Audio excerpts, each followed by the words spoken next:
Face à ces annonces, on vient de le voir, parfois trompeuses, une marque, une enseigne s'est imposée depuis quelque temps comme une alternative aux géants de l'agroalimentaire. C'est qui le patron? Vous la connaissez sans doute avec son célèbre patron, c'est le cas de le dire, très emblématique, qui court désormais les plateaux de télévision. Nous l'avons suivi il y a quelques temps, mais aujourd'hui, l'enseigne a pris une toute autre ampleur. Après ses briques de lait, ses célèbres briques de lait, la marque a lancé une vingtaine de produits garantis terroir. Ce sont les consommateurs eux-mêmes qui fixent les prix pour soutenir les producteurs. Romain Perrault est allé pour nous à la rencontre de cette enseigne, pas comme les autres.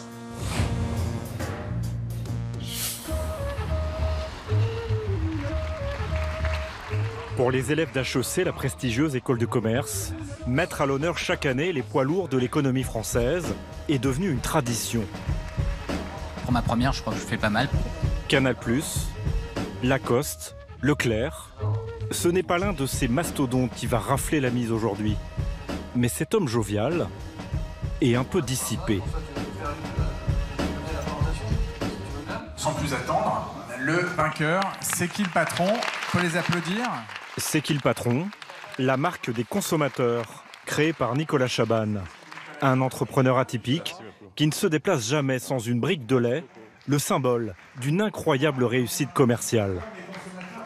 Cette brique de lait, sans publicité à la télévision, sans commerciaux dans les magasins, c'est depuis hier 70 millions de litres de lait, quand on en espérait 5 ou 7.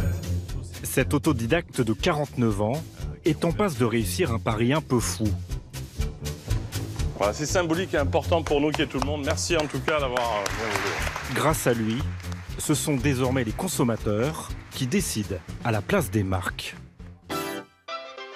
C'est l'un des phénomènes de ces dernières années dans les rayons. Connaître l'origine de ce qu'on mange et mieux rémunérer les producteurs. Parti de rien, c'est qui le patron, la marque où chaque prix est fixé par le consommateur, s'est imposée dans les supermarchés en moins de 3 ans. Avec 120 millions de produits vendus, elle est en passe de redistribuer complètement les cartes dans la grande distribution, avec au centre du jeu le client. Un modèle dans l'air du temps, qui bouscule les grandes marques de l'agroalimentaire, dont les méthodes ne sont pas toujours vertueuses.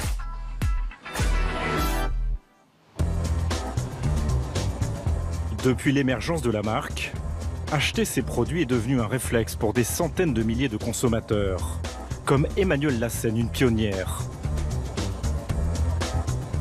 Lorsqu'elle fait ses courses au supermarché de son quartier en banlieue parisienne, elle ne perd pas de temps dans les rayons. Elle sait exactement ce qu'elle cherche. J'ai mon petit beurre et maintenant on va au lait. 2,20 € la plaquette de beurre bio. 99 centimes le litre de lait. 1,08 € la tablette de chocolat noir. Il ne s'agit pas des produits les moins chers. Comme par exemple cette pizza 3 fromages. Et là on a de la chance, elle est là. Elle est bien à 4,49 €, soit 1,50 € de plus qu'une pizza traditionnelle. Elle est peut-être un petit peu plus chère. Mais là, sur ce produit-là, moi je le connais, elle est très bonne. Donc je préfère mettre 1 ou 2 € de plus et avoir une bonne pizza. Mais pour Emmanuelle, acheter cette marque, ce n'est pas qu'une affaire de goût. On sait ce qu'on a dans notre assiette. Et moi, ça me paraît très important, surtout actuellement. Je veux dire, quand on voit tous les problèmes qu'on va avoir liés à la mauvaise qualité des nourritures, etc. Moi, ça me paraît important de savoir ce qu'on a, ce qu'on mange. Alors, avec C'est qui le patron, elle a eu une révélation. Merci bien, au revoir. C'est grâce à une amie que cette mère de famille découvre cette marque naissante avec des valeurs citoyennes inédites. Coucou mon cœur, tiens. Très sensible à ce qu'il y a dans son assiette, elle adhère immédiatement au concept, car c'est la seule marque qui donne vraiment la parole aux consommateurs. Bon, ça te dit après on regarde pour les saucisses? Ouais. L'élaboration du produit.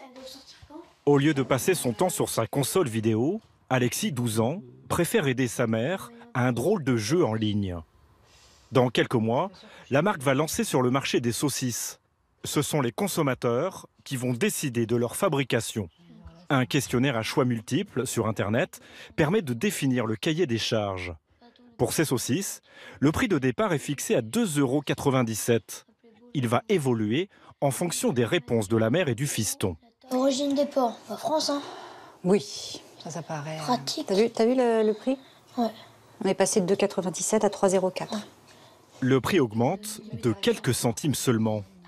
Mais le critère suivant va le faire bondir. Moi, je préfère l'agriculture bio, moi. Oui.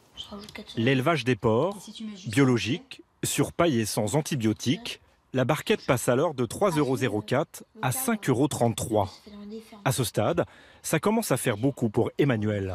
Moi, en tant que consommatrice, il faut aussi que je regarde à quel prix je vais acheter mes saucisses. Parce que si c'est 12 € les 6 saucisses, évidemment que je ne vais pas les prendre. Donc, je vais faire en sorte que ça soit le meilleur possible tout en étant dans mon budget. D'autant plus qu'elle n'a pas encore abordé l'un des points qui fait la force de la marque et sur lequel elle est très sensible, la rémunération des producteurs. Donc là, c'est bon. Rémunération des éleveurs qui permet de se payer convenablement. Il va toucher 5,14 € par kilo de porc. Ouais, c'est pas mal. Bah, il me semble que c'est pas mal. Ouais. Je connais pas le prix au marché. On peut aller regarder sur Internet. Hein. Normalement, un producteur, il est payé 1,172 € le kilo. Tu vois? Donc on se demande comment ils peuvent vivre. À l'arrivée, la barquette de 6 saucisses bio, élaborée par Emmanuelle, affiche 7,57 €. C'est environ 25% plus cher qu'un produit équivalent vendu en grande surface. Le prix et le cahier des charges définitifs seront établis dans les mois à venir en fonction des 11 000 questionnaires en ligne, comme celui d'Emmanuelle, et que la marque va compiler. Devenir consommateur, une idée révolutionnaire qui a germé dans la tête d'un duo atypique. Lorsque nous les avions rencontrés pour la première fois il y a 2 ans, Nicolas Chaban et Laurent Pasquier, les fondateurs, organisaient les réunions là où ils le pouvaient. Vous n'avez pas de bureau? On a un bureau dans 200 adresses à peu près. Des bars, des cafés, des halls d'hôtel. C'est vrai que c'est... Ouais, des trains. Des trains. Ouais. On ne pourra pas avoir mieux. Aujourd'hui, les choses ont bien changé. Nous retrouvons Nicolas Chaban à 2 pas de la place de l'Opéra, dans le centre de Paris. Grâce au succès du produit star de la marque, le lait, il loue aujourd'hui 80 mètres carrés de bureaux dans ce bel immeuble haussmannien. Bonjour. Madeleine, en face d'Elsa, qui a rejoint l'aventure récemment et qui s'occupe aussi du commercial. Et 15 personnes travaillent aujourd'hui pour la société. Une réussite fulgurante pour les 2 fondateurs qui ont toujours eu de la suite dans les idées. En 2007, Nicolas Chaban crée le label des gueules cassées, vendre moins cher les fruits et légumes abîmés. Une initiative saluée notamment par le prestigieux New York Times. Laurent Pasquier, lui, est ingénieur en électronique. En 2012, il crée le site mesgoûts.fr qui permet aux consommateurs de comparer le prix, l'origine ou la composition des produits vendus en supermarché. Et en 2016, un événement va leur donner l'idée de leur société. Une crise du lait sans précédent qui secoue le monde agricole avec des éleveurs au bord du gouffre. Quand on a vu la crise du lait absolument incroyable, on s'est dit, mais attends, notre argent ne doit pas servir à acheter un lait qui, à l'autre bout, condamne un petit producteur. Et c'est là où on s'est dit, on va aller dans les cahiers des charges des produits, raconter tous ensemble, écrire l'histoire en fonction de critères précis. Les 2 associés mettent 100 000 € sur la table pour lancer leur société. Alors qu'ils pensaient vendre 7 millions de litres de lait à peine, ils en sont en mars à plus de 99 millions de litres écoulés. Du jamais vu. Et ils ont élargi le concept à 18 autres produits alimentaires, vendus dans plus de 12 000 magasins à travers toute la France. Sur chaque produit, la marque prend 5% de commission. Mais il ne s'agit pas d'une entreprise classique, mais d'une coopérative avec 8000 sociétaires comme Emmanuelle. Malgré son succès, les 2 patrons ne font pas fortune et se payent chacun 3 000 € net par mois. Mais cette réussite a quand même changé leur vie. Sur le terrain, ils sont désormais attendus comme le Messie.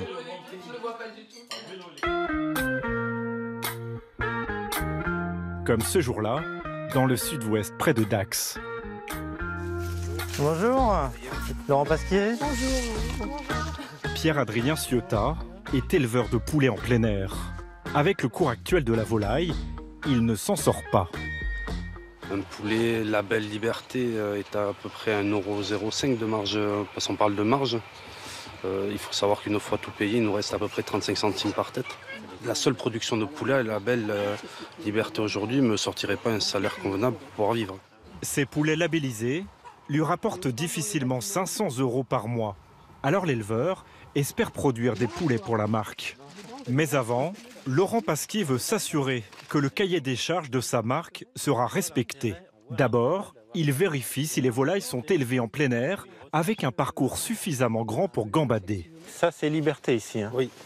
Donc il y a un endroit où c'est ouvert, c'est ça?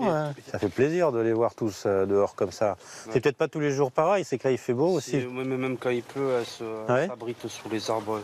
Le matin, dès qu'on ouvre, ils partent gambader dans le parcours. Oui. Tout ça finira dans notre assiette, c'est sûr. Mais en attendant, ils ont une belle vie.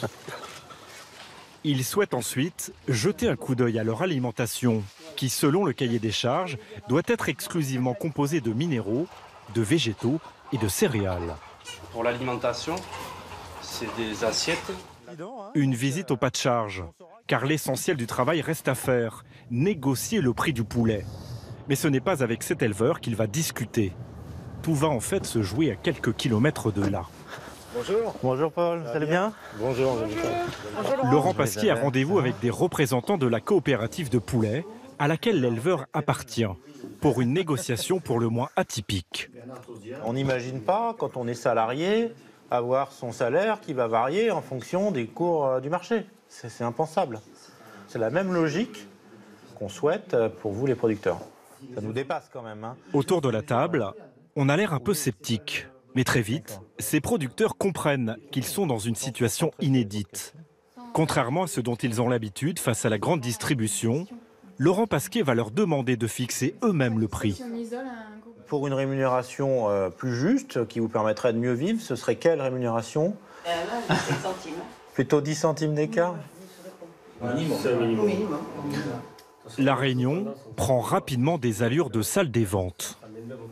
Donc 10 centimes, c'est juste, j'ai même l'impression, hein, d'après ce que je comprends. Vous seriez plutôt sur du 12? Entre 12 et 15. Non, mais c'est pas le système des enchères non plus. Non, mais attention, il y a toujours notre équation à résoudre jusqu'au consommateur. Hein. Au final, avec C'est qui le patron, l'éleveur devrait gagner 50 centimes d'euros par poulet, au lieu de 35 avec leur distributeur actuel. C'est ce prix que le consommateur va retrouver derrière son écran. On est bon alors, sur cette question. Améliorer la vie des producteurs, la marque a même décidé d'aller encore plus loin. Sa dernière idée, pour bouleverser les codes de l'agroalimentaire, permettre aux consommateurs de débarquer dans les usines pour demander des comptes.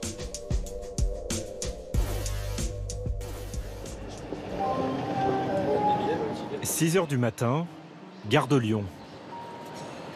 Nous retrouvons Emmanuelle la pionnière. Bonjour. Comment ça va? Ça va? Enchanté? Ouais, enchanté. Bonjour. Elle a rendez-vous avec Nicolas Chaban et Nathalie Mouton, une salariée de la marque. Au lieu de rester en famille, Emmanuelle profite de son jour de repos pour traverser la France. À nous l'aventure. Direction Chambéry, en Savoie. En vrai professionnel de la communication, Nicolas Chaban utilise chaque déplacement pour faire la publicité de la marque. Pour cela, il joue à fond la carte des réseaux sociaux. L'idée est de créer un lien fort et permanent avec le consommateur, de la transparence pour aussi inciter à acheter plus. C'est l'initiative de grandir chaque jour. Ce jour-là, l'équipe a rendez-vous dans une usine savoyarde qui produit des pâtes haut de gamme commercialisées sous sa propre marque, Alpina Savoie. Mais aussi pour la filière qualité de Carrefour. Et depuis 1 an, pour C'est qui le patron? Au total, ce sont 31 millions de tonnes de pâtes qui sortent chaque année des chaînes de production. Bonjour. Un poids lourd du secteur qui va leur dérouler le tapis rouge. Emmanuel. Même le grand patron est là pour les accueillir. Sauf que ce n'est pas lui qui va fixer les règles du jeu de cette inspection inédite, mais Nicolas Chaban. L'idée, c'est vraiment de poser toutes les questions, absolument toutes les questions. C'est pas de rester dans un niveau de courtoisie bien sûr, mais il faut vraiment poser toutes les questions parce qu'il peut y avoir des zones peut-être d'amélioration. Oui, tout à fait. Il ne faut pas se priver d'avoir des exigences aussi sur des questions et des réponses. Des exigences, Emmanuel ne va pas se gêner pour en avoir. Parce qu'on pourrait imaginer que suite au lavage, il reste des produits détergents, oui, etc. et que ça se retrouve là, dans y a la... pas de problème. Vraiment. Vraiment, mais vraiment comment? C'est des professionnels et on a un bon de lavage et c'est fait dans les règles. D'accord. Les consommateurs qui ont élaboré le cahier des charges des pâtes ont opté pour un blé d'origine 100% française.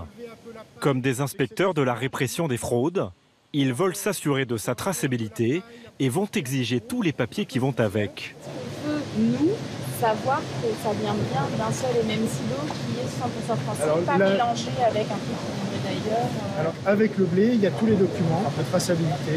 Et on peut avoir par exemple accès à ce genre de documents pour voir à quoi ça ressemble. Oui, bah, je sais qu'on a les feuilles de réception, si vous voulez, ça on peut vous les montrer. Donc là, on a la date. Le silo de chargement, c'est le silo de Chantemerle. C'était le Boisseau 3. Le type de blé, c'est du blé dur, c'est QLP, donc c'est qui le patron. Donc s'il n'y a pas tous ces documents à l'arrivée, le camion n'est pas déchargé, de toute façon.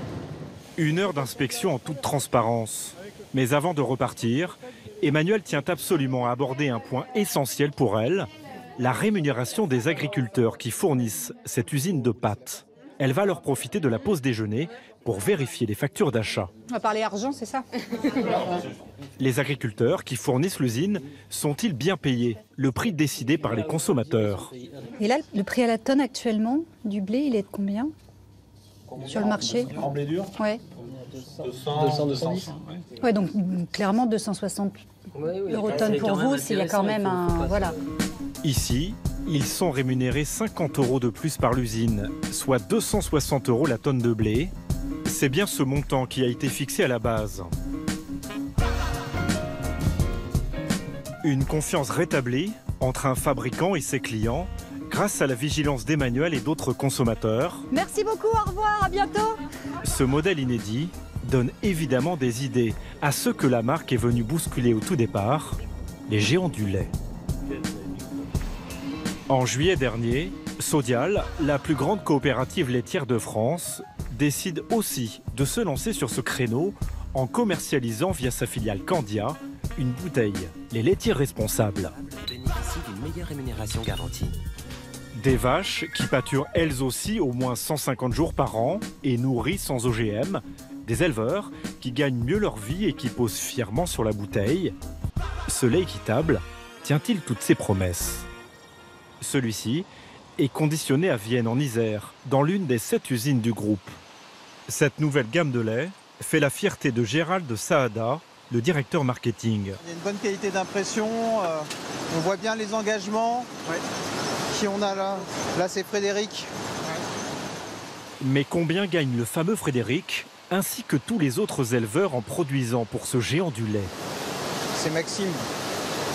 Il est très sympa, il est très bon.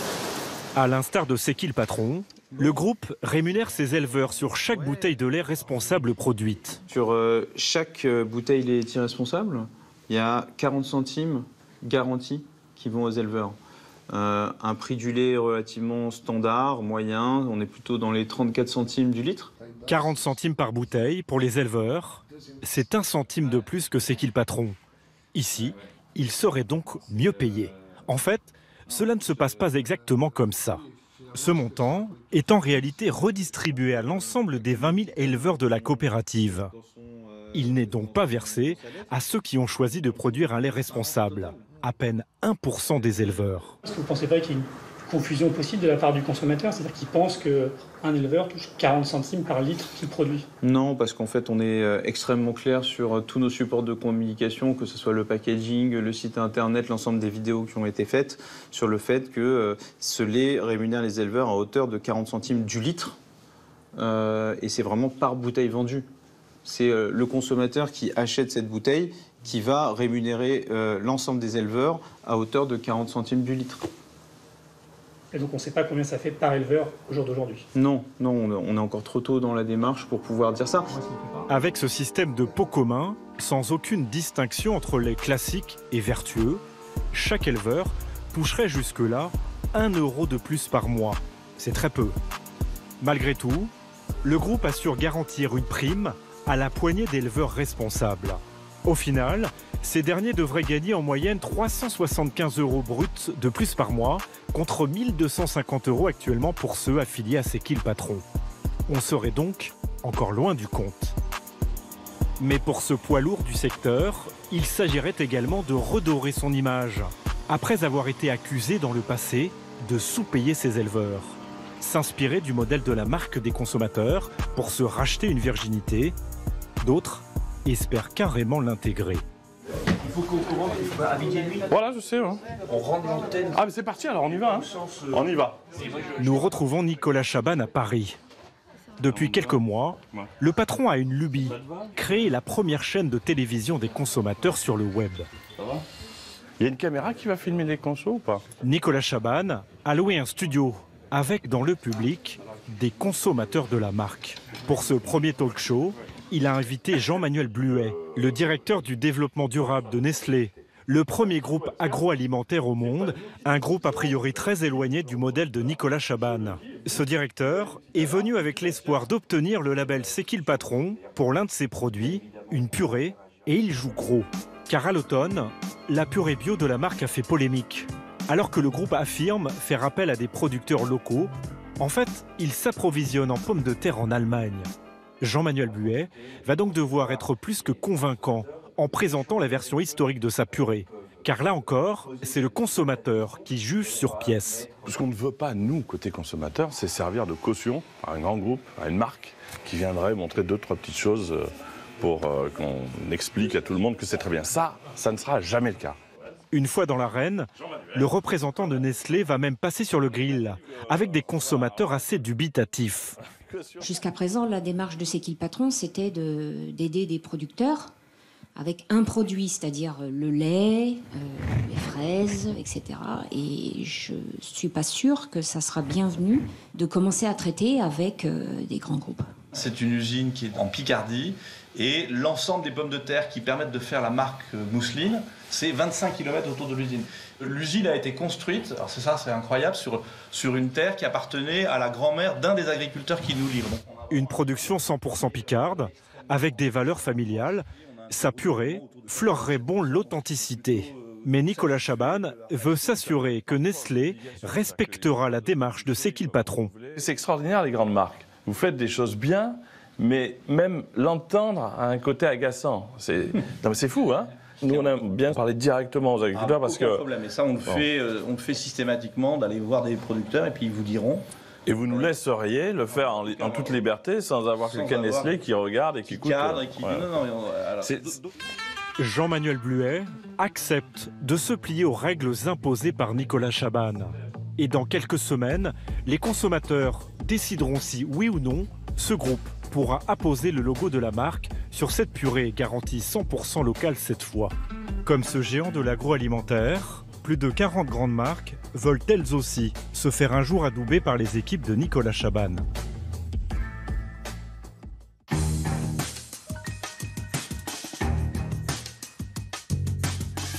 Voilà pour cette émission sur le bien manger. Comme d'habitude, Tout compte fait vous accompagne comme une vigie pour mieux décrypter cette société de consommation qui nous entoure. Merci de votre fidélité. Fin de ce nouveau numéro de Tout compte fait. À très vite sur France 2 et d'ici là, restez curieux. Ciao.